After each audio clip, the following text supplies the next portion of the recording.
Selanjutnya akan menjawab pertanyaan dari kelompok 9, yaitu pertanyaan pertama.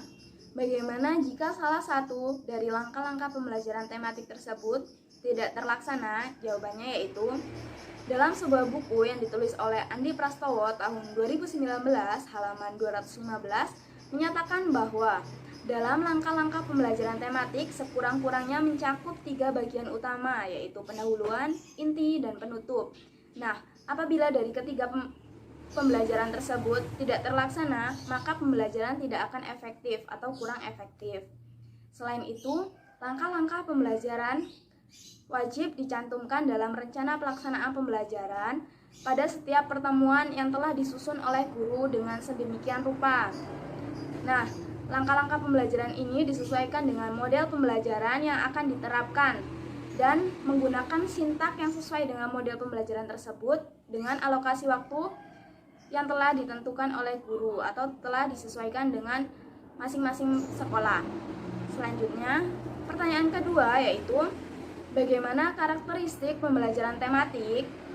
Jawabannya, menurut Retno Widianingrum tahun 2012 halaman 112 menyatakan bahwa pembelajaran tematik memiliki beberapa karakteristik, yaitu yang pertama, berpusat pada siswa, yang kedua, memberikan pengalaman belajar langsung, yang ketiga, pemisah pembelajaran tidak begitu jelas, kemudian yang keempat, menyajikan konsep dari berbagai mata pelajaran, dan yang terakhir, bersifat fleksibel.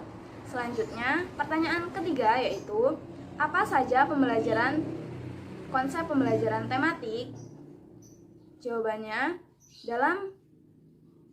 dalam sebuah kutipan yang dikutip oleh Retno Widianingrum tahun 2012 halaman 109 menyatakan bahwa suatu pembelajaran tematik terpadu menekankan pada penerapan konsep belajar sambil melakukan sesuatu, dan dalam pembelajaran tematik ini konsepnya mencangkup bahwa guru harus menentukan tema terlebih dahulu, kemudian menjalankan kompetensi dasar ke dalam indikator pencapaian, kemudian menetapkan jaringan tema dan menyusun silabus serta menyusun rencana pelaksanaan pembelajaran atau RPP. Pertanyaan dari kelompok 10. Pertanyaan yang pertama yaitu, mengapa harus ada perubahan penilaian dalam pendidikan dari penilaian tradisional menuju ke penilaian autentik? Dan seberapa pentingkah penilaian autentik dalam dilakukan untuk menilai hasil belajar siswa? Jawabannya yaitu, Yuli Pantinawati tahun 2018 halaman 21 menyatakan bahwa penilaian tradisional ke penilaian autentik dirubah berdasarkan perkembangan kurikulum yang semula KTSP menuju kurikulum 2013. Dan selain itu, pada penilaian autentik dan penilaian tradisional yaitu penilaian tradisional, siswa diberi sejumlah pilihan seperti ABCD, benar dan salah, dan hanya mencari jawaban yang benar saja. Sedangkan untuk penilaian autentik, siswa diminta untuk mendemonstrasikan apa yang dipahaminya, baik pengetahuan, keterampilan, dan kompetensi apapun itu yang mereka miliki, sehingga lebih aplikatif dan lebih bermakna di benak siswa. Kemudian, penilaian autentik ini sangat penting untuk mengukur tingkat keberhasilan pembelajaran pada siswa, seperti menggunakan kompetensi pengetahuan, sikap, dan keterampilan. Pertanyaan kedua yaitu, apa yang dimaksud dengan penilaian autentik bersifat komprehensif dan holistik? Jawabannya yaitu, menurut Siti Hajaroh dan kawan-kawan tahun 2018 halaman 136 menyatakan bahwa yang dimaksud dengan penilaian autentik bersifat komprehensif adalah penilaian yang bersifat menyeluruh, mencangkup beberapa aspek seperti aspek sikap, pengetahuan, dan keterampilan, yang kemudian dimasukkan dalam proses sehingga keluar dengan memperhatikan keseluruhan kegiatan yang dilakukan oleh siswa secara nyata. Sedangkan penilaian autentik bersifat holistik yaitu menyeluruh, melibatkan berbagai ranah kompetensi dan kelengkapan cakupan materi kompetensi yang ingin dicapai atau indikator. Kemudian pertanyaan yang ketiga yaitu, penilaian autentik merupakan penilaian cerminan dunia nyata semata, bukan sebagai kerja sekolah yang semata-mata memecahkan masalah. Apa yang dimaksud dengan pernyataan tersebut? Jawabannya yaitu menurut Siti Hajaroh dan kawan-kawan tahun 2018 halaman 135 menyatakan bahwa yang dimaksud dengan pernyataan tersebut adalah bahwa semua kegiatan atau pelatihan peserta didik dalam mencapai kompetensi tertentu harus diarahkan pada kegiatan yang kontekstual dan tidak mengada-ngada. Kelompok 11. Pertanyaannya yaitu, jelaskan menurut kelompok kalian apa yang dimaksud dengan pendekatan saintifik. Jawabannya yaitu, menurut Deti Rostika dan kawan-kawan tahun 2019 halaman 88 menyatakan bahwa pendekatan saintifik adalah sebuah pendekatan pembelajaran yang menekankan pada aktivitas peserta didik melalui kegiatan mengamati, menanya, menalar, mencoba, dan membuat jejaring pada kegiatan pembelajaran di sekolah. Kelompok 12. Pertanyaan pertama.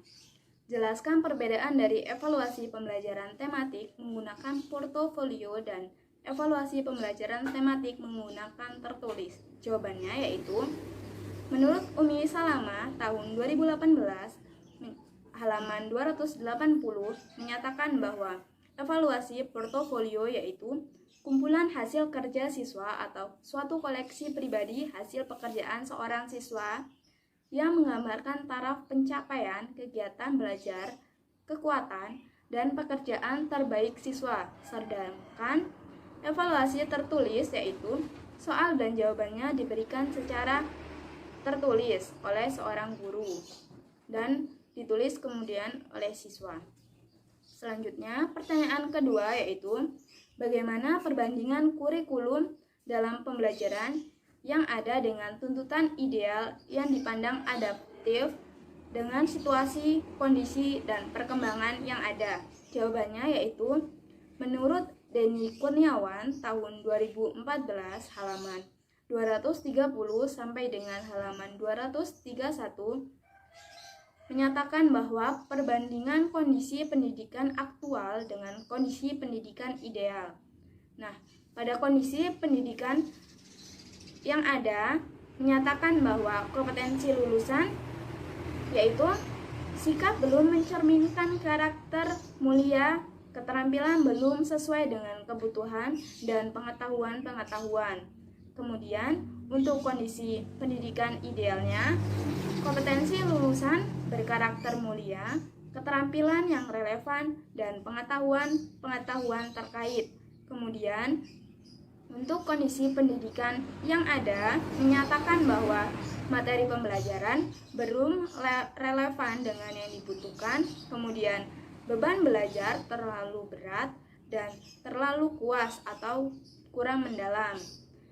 Sedangkan pada pendidikan yang ideal, materi pembelajaran relevan dengan yang dibutuhkan, sesuai dengan tingkat perkembangan anak dan materi esensial.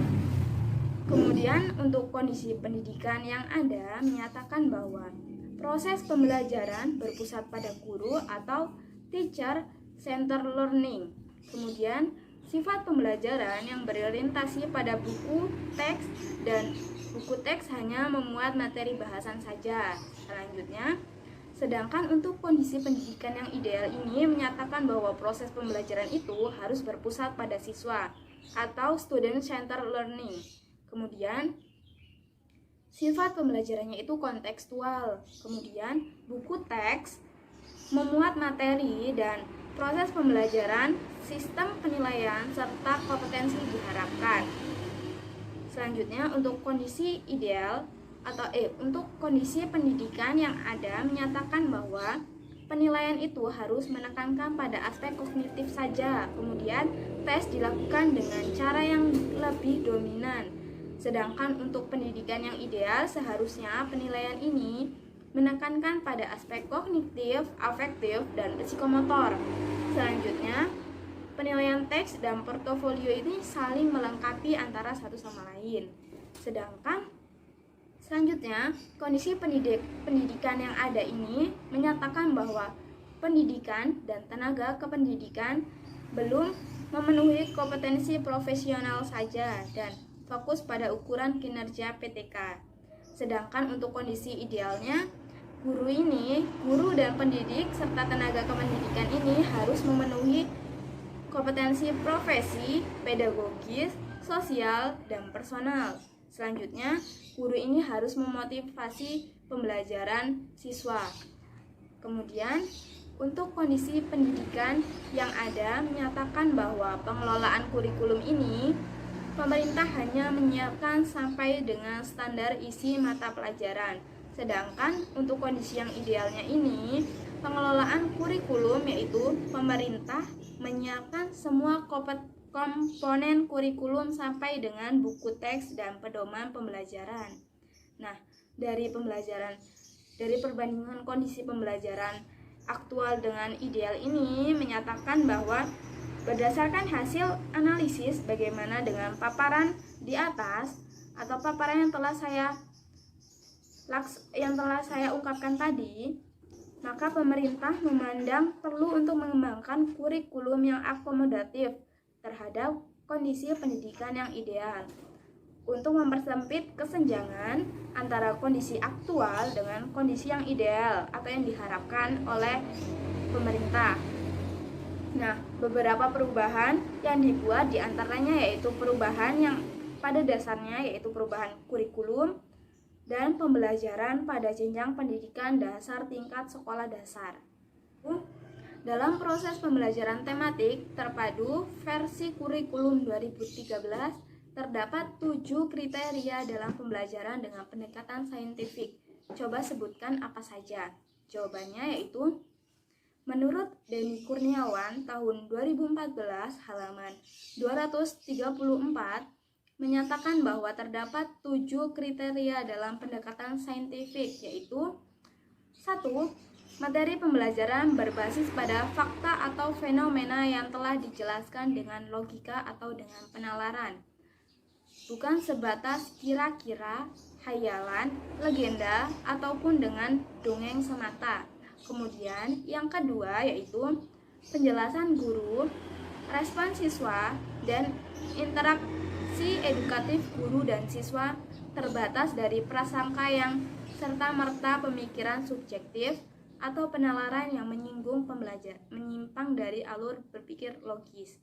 Kemudian yang ketiga, mendorong dan menginspirasi siswa berpikir secara kritis, analitis, dan tepat dalam mengidentifikasi, memahami, memecahkan masalah, dan mengaplikasikan materi pembelajaran. Kemudian yang keempat yaitu mendorong dan menginspirasi siswa dan mampu berpikir hipotetik dalam melihat perbedaan, kesamaan, dan tautan satu dengan yang lainnya dari materi pembelajaran yang ada.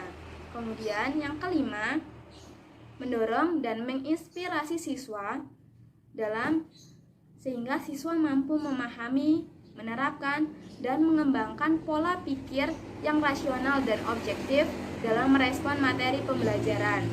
Selanjutnya, yang keenam yaitu berbasis pada konsep dari teori dan fakta empiris yang dapat dipertanggungjawabkan. Kemudian, yang ketujuh yaitu tujuan pembelajaran dirumuskan secara sederhana dan dijelaskan namun menarik dalam sistem penyajiannya.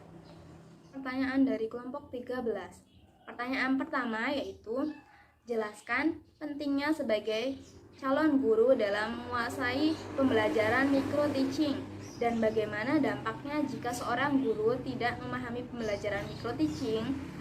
Jawabannya yaitu menurut Denny Kurniawan tahun 2014 halaman 306 menyatakan bahwa setiap mahasiswa calon guru dapat melatih bagian demi bagian dari setiap keterampilan mengajar yang harus dikuasai secara terkendali dan terkontrol. Kemudian, yang kedua, dapat mengetahui tingkat kelebihan maupun kekurangan dari setiap jenis keterampilan mengajar yang telah dikuasainya.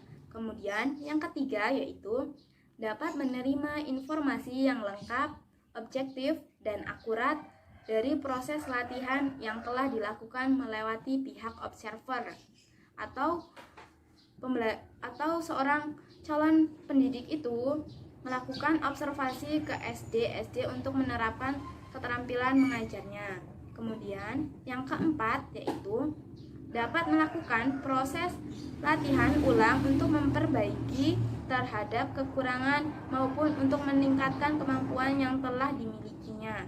Kemudian pertanyaan yang kedua yaitu apakah ada keunggulan dalam pembelajaran tematik terpadu dengan microteaching?